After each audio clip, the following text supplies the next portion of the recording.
ইসরায়েলের মতো ভারতকেও মুসলিম গণহত্যা চালানোর আহ্বান জানিয়ে ব্যাপক সমালোচনা জন্ম দিয়েছেন পশ্চিমবঙ্গের রাজনীতিবিদ শুভেন্দু অধিকারী। ময়মনসিংহের দীপুচন্দ্র দাস হত্যাকাণ্ড নিয়ে এক প্রশ্নের জবাবে বিজেপির এই রাজনীতিকের মন্তব্য, গাজার মতো বাংলাদেশের জনগণকেও শিক্ষা দিতে হবে। খোদ ভারতীয়রাই এই মন্তব্যের তুমুল সমালোচনা করছেন। তৃণমূল কংগ্রেসের অভিযোগ, নির্বাচনের আগে বাংলাদেশ এবং ধর্মকে ব্যবহার করে ভোটের রাজনীতি করছে বিজেপি।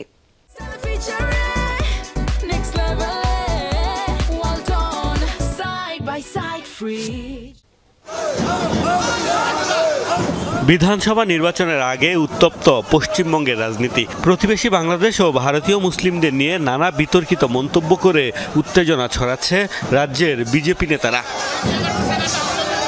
বাংলাদেশে কথিত হিন্দু নির্যাতনের অভিযোগে বেশ সরব পশ্চিমবঙ্গের বিরোধী দলীয় নেতা শুভেন্দু অধিকারী। কলকাতায় অবস্থিত বাংলাদেশ উপহাই কমিশনের সামনে বিক্ষোভের নামে বিশৃঙ্খলা তৈরিতে নেতৃত্ব দিয়েছেন এই রাজনীতিবিদ।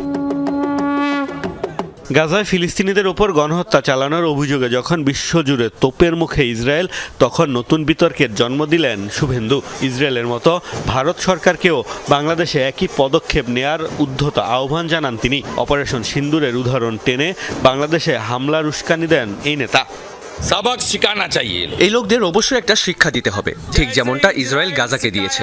আমাদের সরকার হিন্দু এবং দেশের স্বার্থে কাজ করছে। অপারেশন সিন্দুরে আমরা যেভাবে পাকিস্তানকে শিক্ষা দিয়েছিলাম, ঠিক তেমনি একটা শিক্ষা তাদেরও দিতে হবে। देश का हिंदू हित में चल रहा है सरकार। বিজেপি নেতাদের এমন লাগামহীন মন্তব্যের কড়া সমালোচনা করছে পশ্চিমবঙ্গের ক্ষমতাসীন তৃণমূল কংগ্রেস।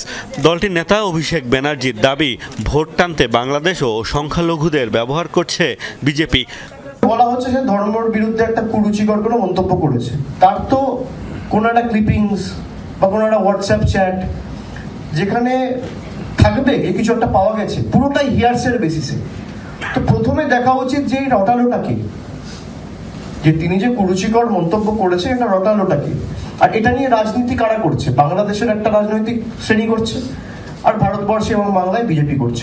গাজা ও বাংলাদেশ নিয়ে বিতর্কিত মন্তব্য করে সামাজিক মাধ্যমেও তোপের মুখে পড়েছেন শুভেন্দু। মুসলিমরা তো বটেই, ভারতীয় হিন্দুরাও সমালোচনা করছেন তার এই মন্তব্যের। কট্টরপন্থী নেতাকে আইনের আওতায় আনার দাবিও তুলেছেন অনেকে। মোস্তফা মাহমুদ, যমুনা নিউজ।